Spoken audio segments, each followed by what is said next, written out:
या कोई भी कथा क्या कथम भगवान मिलिष्यति या सा कथा, भगवान कैसे प्राप्त होते हैं, भगवान से मुलाकात कैसे होती है, यही रास्ता कथा के माध्यम से बताया।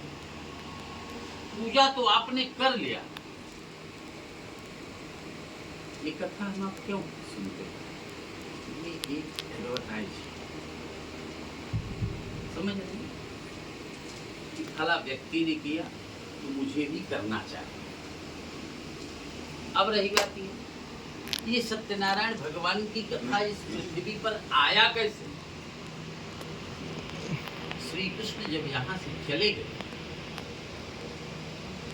और युधिष्ठिर के वंशज परीक्षित भी थे यहाँ, कभी कलयुग का वास हो, और जब कलयुग आया तो भगवान यहाँ से अंतर ध्यान।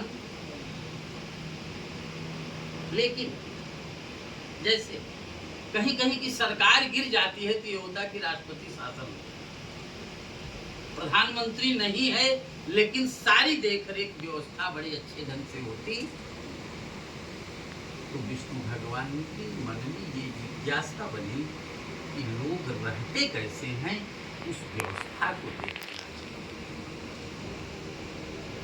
किसी बड़े व्यक्ति का आगमन किसी एरिया में होता है तो पहले सचिव के रूप में कोई न कोई निरीक्षण करने आता है कि कहीं कोई दिक्कत हो तो उसको देख।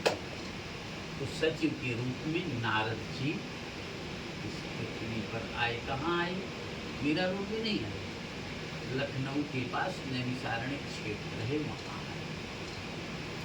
नैमिषारण्य क्षेत्र में आए। जैसे यहाँ पर अभी पूजा पाठ हो रही है, मैंने आपको बताया ना, यहाँ पर किसी को कुछ नहीं पिलाएंगे, 4-6 घंटे आपकी पूजा चलती रहे, कोई नाराज नहीं होगा। मान लीजिए पूजा के बीच में भी किसी को जाना है तो जाने के बाद कभी ये किसी से शिकवा शिकायत नहीं होगी कि सागर जी ने हमको पानी नहीं पिलाया, ऐसी कोई दिक्कत नहीं। चूँकि भगवान की पूजा जहाँ होती है बड़ी शांति। नारद जी आए, बड़ी शांति दिखी नैमिषारण्य क्षेत्र में। उनके अंदर ये जिज्ञासा बनी कि थोड़ा और दूर हट करके देखें, तो आगे चले जाते हैं। जैसे महात्मा के रूप में कोई भी व्यक्ति आ जाता है तो हर व्यक्ति को अपने कल्याण की कामना के लिए उससे कुछ न कुछ जानकारी लेना चाहता। नारद के पास भीड़ मच गई, सब लोग पूछने लगे बताने के लिए। एक अनार 100 बीमार। अब वो सोचे कि मैं क्या बताऊं कि सबके लिए लाभदायक हो जाए, तो बता नहीं पाए। उन्होंने कहा अच्छा ऐसा है ना, हम अपने गुरु जी से पूछ कर दिया, कहीं कोई बात बचती है तो ये हम आप कहते हैं ना कि हम गुरु जी से पूछेंगे या भैया से पूछेंगे, अपने बड़ों जने से पूछेंगे। तो नारद जी दौड़ करके विष्णु भगवान के पास क्षीर सागर में, विष्णु भगवान जब स्मरण करते थे तभी जाते थे। उस दिन स्मरण नहीं किया था विष्णु भगवान ने, तब तक जैसे आज हम आपके यहाँ आए तो आप हमसे पूछोगे भैया कहीं आई है, पूछेंगे? नहीं पूछे। लेकिन अगर परसों आएंगे तब जरूर। तो नारद जी बिना बुलाए जब पहुंचे विष्णु भगवान के पास, तो विष्णु भगवान ने क्या कहा कि किमर्थम मागतोषि तुम किमते मनुष्यवर्तते। अरे नारद, आज बिना स्मरण किए आप कैसे चले आए, आने का कारण क्या है उसको बता। तो नारद जी ने पूछा कि कुछ समय पहले मैं मृत्युलोक में चला गया था। मृत्युलोक में चला गया और मृत्युलोक में नैमिषारण्य क्षेत्र में गया था, वहाँ तो बड़ी शांति थी। लेकिन उसकी अतिरिक्त दूसरे जगह जब मैं गया तो अनेक लोग दुखी दिखाई दिए और अपने दुख की निवृत्ति का उपाय पूछने, लेकिन मेरे समझ में नहीं आया। मैं भाग करके आपके पास आया हूँ, कोई उपाय। विष्णु भगवान ने कहा बड़ी अच्छी बात आपने पूछा है, सत्यनारायण से व्रतम सम्यक विधान। क्योंकि कलयुग में असत्य ही होता है, झूठ ही बोलता है, चाहे पति हो, चाहे पत्नी हो, चाहे बेटा हो, चाहे भाई हो, चाहे गुरु हो, चाहे शिष्य हो। असत्य जहां पर होता है वहीं पर कलयुग का वास होता है। विष्णु भगवान ने कहा सत्यनारायण भगवान की पूजा करने को बोल दीजिए और निश्चित कल्याण होगा, इसमें कोई संदेह नहीं। अब जैसे विष्णु भगवान को बता दिए, नारद जी वहां से चल दिए और पहले पूछा उन्होंने, जैसे आपको अगर कोई बता देगा जन्मोत्सव के समय भगवान सत्यनारायण की पूजा करते ना, अभी तक आप केक काटते चले आ रहे हैं,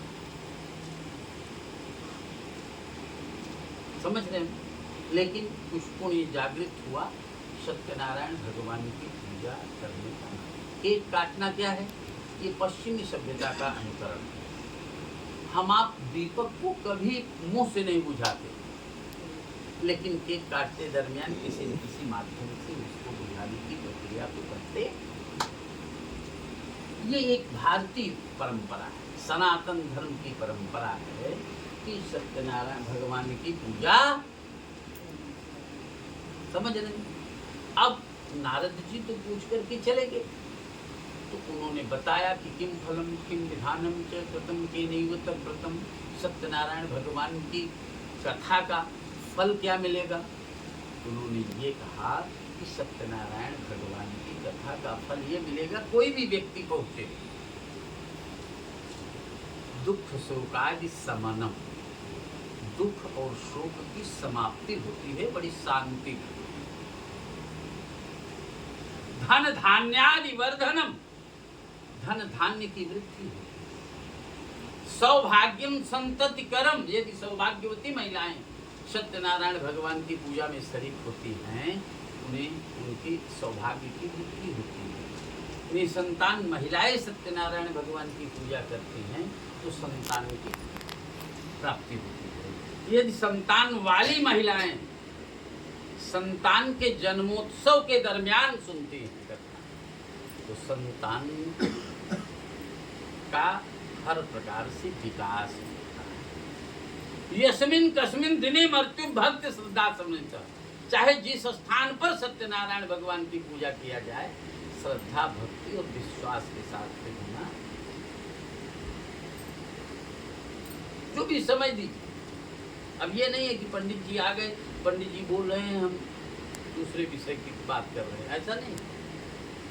1 मिनट भी समय दे दीजिए, लेकिन विश्वास के साथ में, क्योंकि शास्त्र ये कहता है कि मंत्रे तीर्थे द्विजे देवे दैवज्ञे भे खजे गुरु, यादृशी भावना जिससे सिद्धि होती है। मंत्र में, तीर्थ में, देवता में और दैवज्ञ ज्योतिषी में जिस प्रकार से जिसका विश्वास रखता है, उसी प्रकार से उसे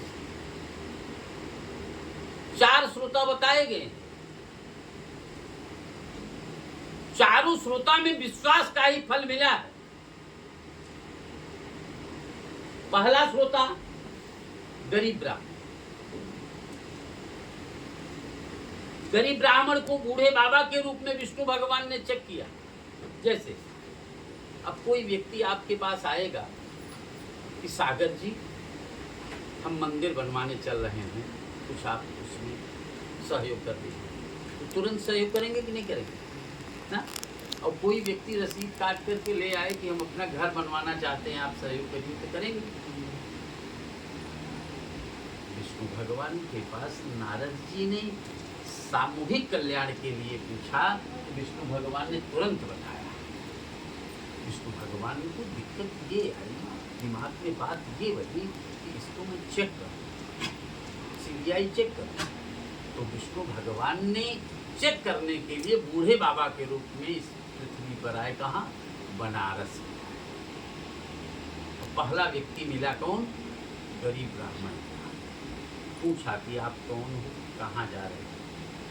तो गरीब ब्राह्मण ने कहा कि मैं गरीब ब्राह्मण हूँ, भीख मांगने के लिए जा रहा हूँ, मेरी अवस्था ज़्यादा हो गई है, मुझसे भीख भी नहीं मांग सकता, कोई ये उपाय हो तो आप उपाय बताइए। जैसे चावल हम आप पकाते हैं टोप में, एक चावल को ही पकड़ते हैं कि सब एक एक करके पकड़ते हैं?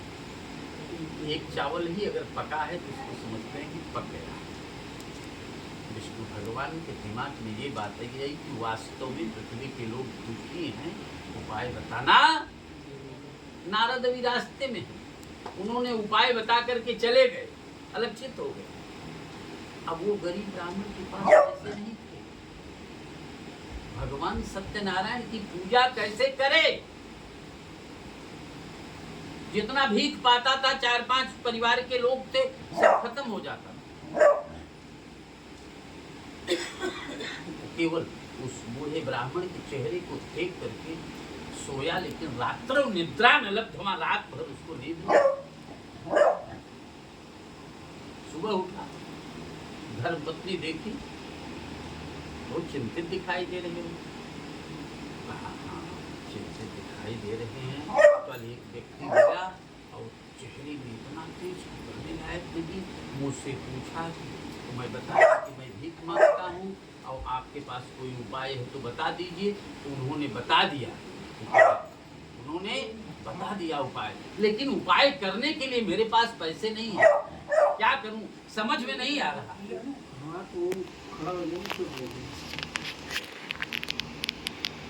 कहा ऐसा है कि 4-5 लोग हैं हम परिवार के, अगर एक दिन हम लोग भोजन नहीं करेंगे तो क्या भगवान की पूजा हो जाएगी? ब्राह्मण के मुख से निकला कि हाँ भगवान की पूजा। यही विश्वास किया, यही संकल्प किया कि आज भीख मांगने से जो भी धन मैं पाऊंगा, सत्यनारायण भगवान की पूजा में मैं अब वहां से संकल्प करके चल दिया भीख मांगने के लिए। इतना धन पाया, इतना धन पाया। भगवान सत्यनारायण की पूजा किया। रास्ते में ही वेदपाठी ब्राह्मण को भी बुलाया। आओ, इतना धन था उसके पास कि खाता भी और खिलाता भी लोगों को, लेकिन कम नहीं।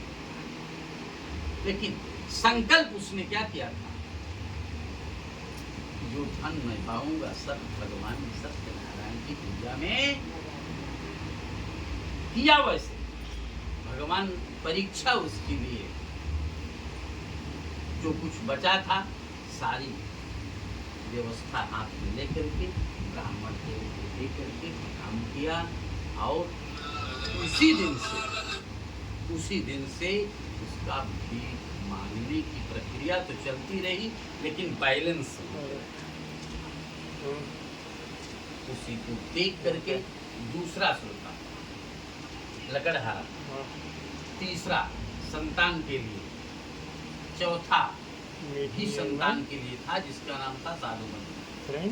उसमें विश्वास नहीं, भगवान को भी दांव में लगा दिया। भगवान ने भी उसकी परीक्षा अनेक प्रकार से लिया।